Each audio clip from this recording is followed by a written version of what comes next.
There was an article that was purported to have been written by her in one of the magazine, one of the Star or whatever those terrible things are, in which she made certain assertions and accusations that none of us ever believed a word of it. Television had never seen a betrayal such as this one. America was given one of the most bittersweet goodbyes in the history of television by Happy Days, only for ABC to squash it overnight and leave the cast stranded among the wreckage.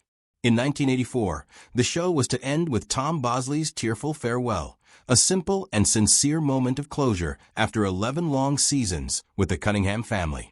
But that error on ABC devastated fans and broke the legacy of the show. How did it all go so horribly wrong? And how did 5 lost episodes come back to life to kill a classic? The secret fight that almost destroyed Happy Days. Ron Howard was prepared to leave Happy Days behind.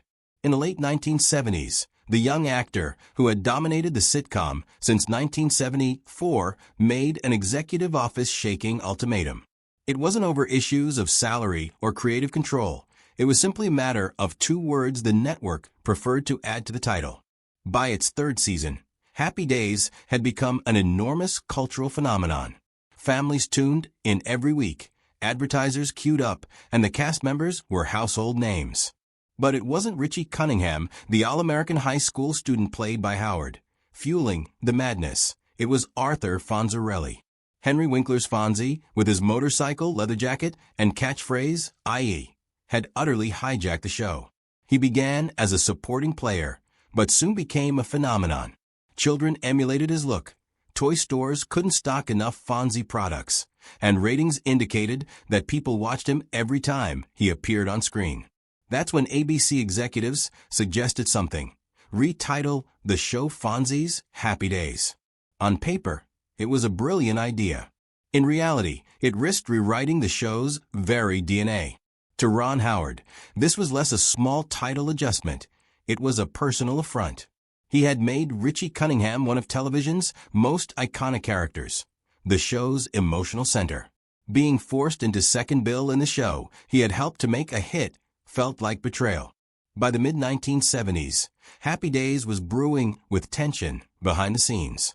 Howard, America's clean-cut Richie Cunningham since the first episode, suddenly found himself faced with a challenge that could have rewritten television history. As Fonzie, played by Henry Winkler, became a massive hit, ABC executives again pushed the notion of renaming the show to Fonzie's Happy Days. On paper, it seemed like a good branding stunt, but in practice, it threatened to undermine the very equilibrium that made the show successful. At a charged meeting with the show's creator Gary Marshall and the network executives, Howard did not flinch. He informed them point-blank that if the title was changed, he was gone. No argument, no hesitation. It had nothing to do with ego. It had everything to do with the preservation of the integrity of the show. At the age of 21, Howard understood a fact that the executives dismissed. Happy Days was not a one-man show. Fonzie's cool only succeeded because it was offset by Richie's accessible charm, Marion's warmth, and the rest of the Cunningham family's energy. Industry observers were stunned. Young actors didn't buck network decrees, particularly not for something as seemingly minor as a title. But Howard's resistance made ABC cave, leaving Happy Days the ensemble show fans remember to this day. The twist came when Henry Winkler, the man at the center of the debate, took Howard's side. He told the executives plainly, "Why fix it if it's not broken? My success depends on the ensemble I'm in." Fonzie may have been the breakout star, but Winkler knew the magic only worked because of the cast around him. That unity ended the title change fight for good. Gary Marshall stood by his performers and left Happy Days alone, but the conflict left its mark. Howard began seriously pondering quitting acting to concentrate on directing, a career change that would ultimately make him one of Hollywood's most admired directors. In hindsight, this battle over 2 words presaged the larger issues within ABC.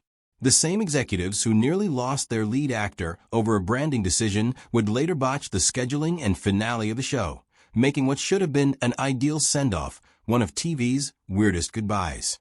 This wasn't just about pride. It exposed the constant war between creativity and corporate profit that defined television for decades. To ABC, Fonzie was a cash-generating brand. To the cast and creators, he was a character who only existed within the world they had painstakingly created. But Howard's threat was only half the tale. When the limelight finally faded, Henry Winkler, not Ron Howard, was the one who had the toughest battle. Behind the laughter, the catchlines, and the leather jacket, the actor who played TV's coolest guy was harboring a hurt no one in the audience would ever suspect. What secret was Winkler hiding behind Fonzie's wide, perfect smile? The hidden agony behind Fonz's cool smile. Henry Winkler was broke when he auditioned for Happy Days. In 1973, the soon-to-be face of American Cool rode into Hollywood with less than a month's rent in savings. He'd fled New York after years of battling in the theater, where work was intermittent and paychecks were minuscule. Winkler subsequently conceded that his finances were dire. He wasn't pursuing fame anymore. He was pursuing survival. The irony is strong. The actor who would come to portray Arthur, Fonzie Fonzarelli, television's most self-assured character, was petrified when he entered that audition room. He auditioned for the role of a leather-jacketed motorcycle rider, a role created for comic relief. Somehow, miraculously, he was hired, and that one instant didn't only alter his career, it transformed his life. It didn't only revolutionize the show itself, but also revolutionized the history of television. Television had a new king by the third season of Happy Days, and that king was Arthur Fonzarelli. It began as a small supporting role, one written for only a few lines a week, that blew up into a full-fledged cultural phenomenon. The Fonz wasn't just a character. He became an object of national obsession. Kids throughout America mimicked his signature, i.e. catchphrase in school corridors. Boys visited barbers asking for his slick-back look, and department stores couldn't stock Fonzie lunchboxes, T-shirts, or action figures on their shelves. Henry Winkler, a struggling stage actor who had previously auditioned for the role, suddenly found himself one of the most familiar faces in the nation. He was on magazine covers, talk shows, and had more fan mail than the entire rest of the cast combined. Audiences didn't merely enjoy the Fonz. They watched every week specifically to see what he would do next. By 1976, Fonzie had been scripted into virtually every episode, and producers even relocated his character into the Cunningham household to provide him with increased screen time. Within 2 brief years, Henry Winkler had become a household name from relative obscurity, redefining Happy Days and television history itself. But with fame came an unforeseen price. For over a decade, Winkler was the Fonz. The slick back hair, the motorcycle, and the leather jacket were not just pieces of attire. They became an extension of his persona. He invested himself so thoroughly in the character that the distinction between Henry Winkler and Arthur Fonzarelli dissolved. When Happy Days closed in 1984, after 11 years, Winkler wasn't ready for what was next. He came to later label the show's demise a sting, but that hardly captured the intensity of how he felt. It was as if he had lost a member of his family. For a decade, he had been the Fonz, and then the cameras just stopped. His self-assurance dissipated with the character, leaving him staring squarely in the face of an identity crisis. It wasn't just about finding another job. It was about facing a more frightening question. Who was Henry Winkler without the Fonz? For over a decade, the world had only known him through that single lens. Casting directors, audiences, and even Hollywood itself couldn't separate the actor from the character. Typecasting hit him hard. He was thankful for the role that made him famous, yet at the same time, he felt trapped by it. The anxiety was suffocating. Winkler confessed he was tormented by the fear of falling back into the money woes he had known before Happy Days. He had won everything actors aspire to: stardom, riches, and cultural immortality. But deep inside, he still felt the same vulnerabilities he felt when he came to California with a handful of dollars to his pocket. Hollywood wasn't cooperating either. The Fonz was now more than a TV character. He was an American icon of cool. Fans did not want to see Henry Winkler as a lawyer, doctor, or teacher. They wanted the Fonz. Casting off that image seemed almost impossible. Years, Winkler struggled against rejection and self-doubt. He still adored the character who made him famous, but he worried his career was over when Happy Days ended.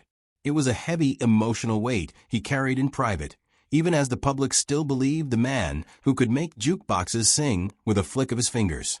But Henry Winkler didn't disappear. Slowly, he reinvented himself. In the 1980s, as acting roles started to dry up, he turned to directing, working behind the scenes on series like MacGyver and Cop and a Half. Later, he re-established himself as an actor with new, varied roles, like Principal Himbry in Scream and his Emmy-nominated turn on Arrested Development. Years later, his highly praised work in HBO's Barry was able to achieve the accolades he had long sought, which earned him an Emmy in 2018. Nevertheless, Winkler has been frank about how agonizing the post-Happy Days years actually were. Interviewed, he has confessed to how the emotional wounds lingered long after the series finished.